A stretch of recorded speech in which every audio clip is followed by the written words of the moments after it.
was like any other day.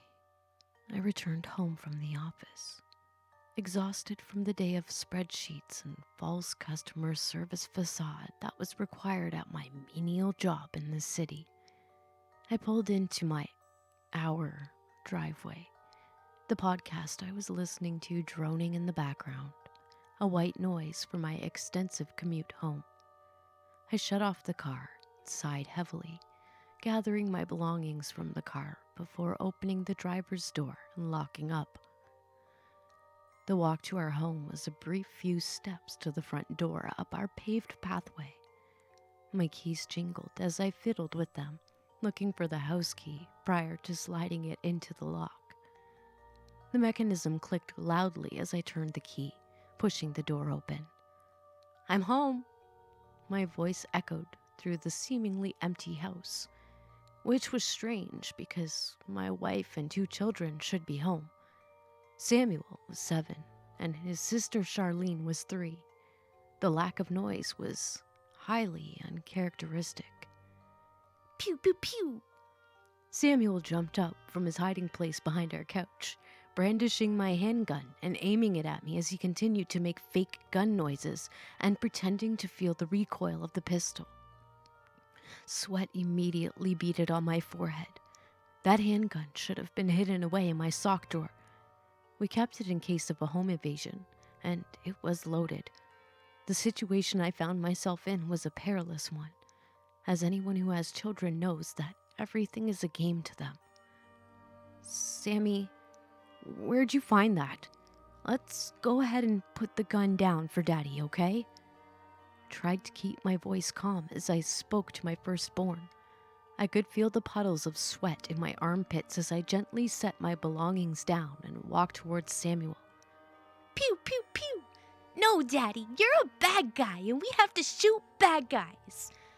The fact his finger was not currently on the trigger was a poor consolation prize of him placing the gun down.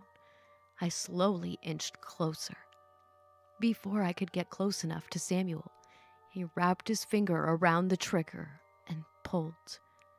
Click, click, click came the mechanical sound of the hammer hitting, but no muzzle flash nor bang accompanied the clicking. I froze instantly, like a deer caught in the headlights, unnerved by the noise, but even more so to the fact that the handgun, which I knew I had loaded, now seemed spent. "But I'm a good guy, Sammy. We don't hurt good guys. I'm your superhero, aren't I?" I asked, attempting to remind him of the pedestal he placed me on. Sammy jumped off the couch, causing me to wince and flinch back as he ran up to me, wrapping his arms around my leg and giving me a hug. "You're right, Daddy, but Mommy and Charlene were bad guys while you were gone." My mouth was a desert. The hairs on my neck stood on end as I reached down and gently pried the firearm from Samuel's grasp. "Wait here, son. I'm gonna go check on your mother and sister." Robotically, I began heading towards the room where our queen-sized bed lay, along with Charlene's crib. "Please be okay. Please be okay," I repeated, as if the mantra would take away the horror that was about to befall my vision. As I rounded the corner, I found my family, sans son, huddled together, blood pooling beneath them. My sight blurred. 2 of the 3 loves of my life lay before me, holes filling their body like some sort of sick Swiss cheese. The coppery odor coated my nose and throat as I gagged. My wife was huddled tightly around Charlene in an obvious attempt to shield her from Samuel's misguided crusade against the bad guys. I could feel my insides twist as I retched, emptying the contents of my stomach on the floor. The world spinning as I blacked out, the last thing I remember before waking to sirens. "Always lock up your firearms." It has been nearly 2 months now that I warned you about the curiosity of your children. I wanted to give you an update, what I found out about the site I've gotten hurt at. I still have the mark on my arm where that thing touched and burnt me, and it hurts if I touch it, and it's like a flashback. I can see everything that happened on that day down there, like I'm there again. It gives me chills every time. After a few sleepless nights after that incident, I had to find out what that site was and what had happened there. I first asked some of the staff working at that station. I told them that I found the stairs and wanted to know what was down there, because no one would believe me if I would have told them what happened. They looked at me surprised, and no one knew what I was talking about. No one had ever seen stairs where I had been. I tried to search the internet for any information about that station and surroundings, but couldn't find anything at all. It was really strange that I didn't find anything at all, not even a hint. I tried it for nearly a month before I went back there to try and find information in there. This time, I wanted to be prepared. I prepared myself for the night. I wanted to go back there with long clothes, charged flashlight, charged headlamp, and everything I could need down there.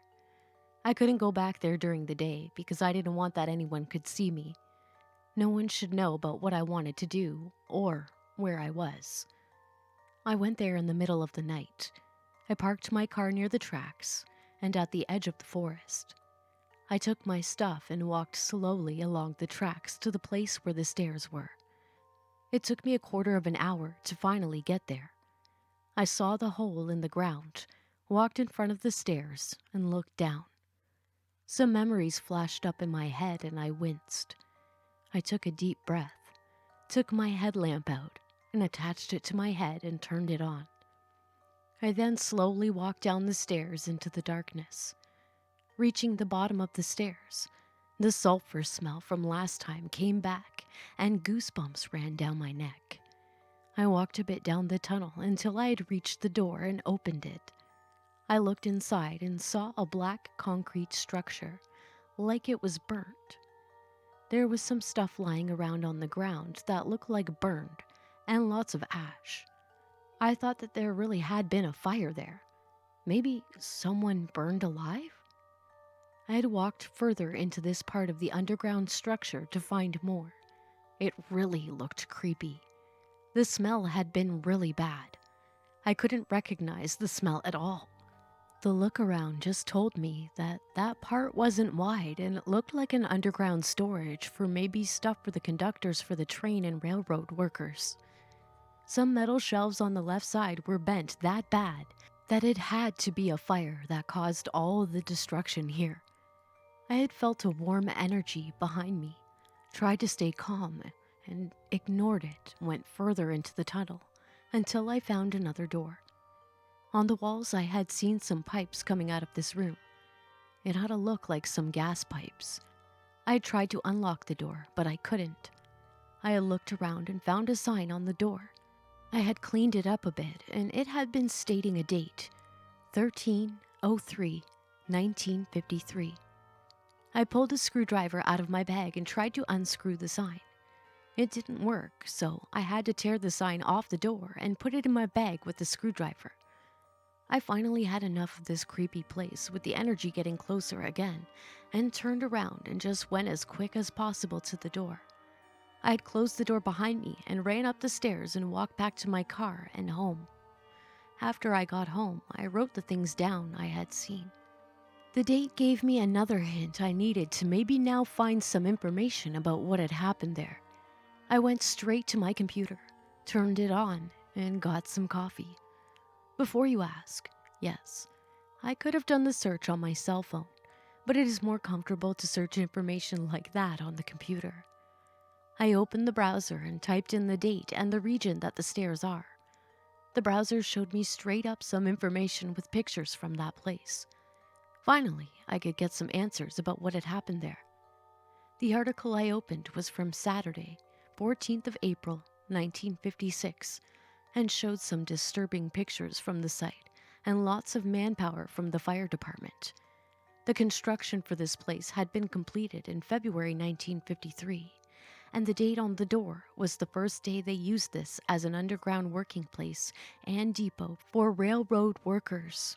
On Friday the 13th of April, 1956, there had been a gas leak and one of the workers lit a cigarette right next to it, and the place exploded. 15 people died on that day, and the railroad workers that had been down there were burned alive. You could hear their screams a few hundred feet away. The fire department had tried their best to save as many lives as they could, but with the equipment they had in the 50s and the underground gas tank, they were helpless. It took the whole day to get down there and extinguish the fire. The craziest thing was that one person ran burning up the stairs right into the arms of a firefighter. They couldn't help that person and she died. The firefighter was standing there and couldn't do anything. He didn't even move. He went straight into an asylum. I then found another article connected to that incident.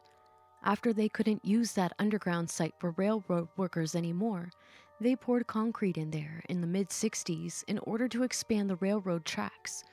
The firefighter the person ran into was still in the asylum, but getting better year after year. He was never the same. The craziest thing is, though, that I still have the sign from the door. I found a small engraving on the back that says 04/13/1956. It still gives me chills seeing that sign. Also, I still have the mark.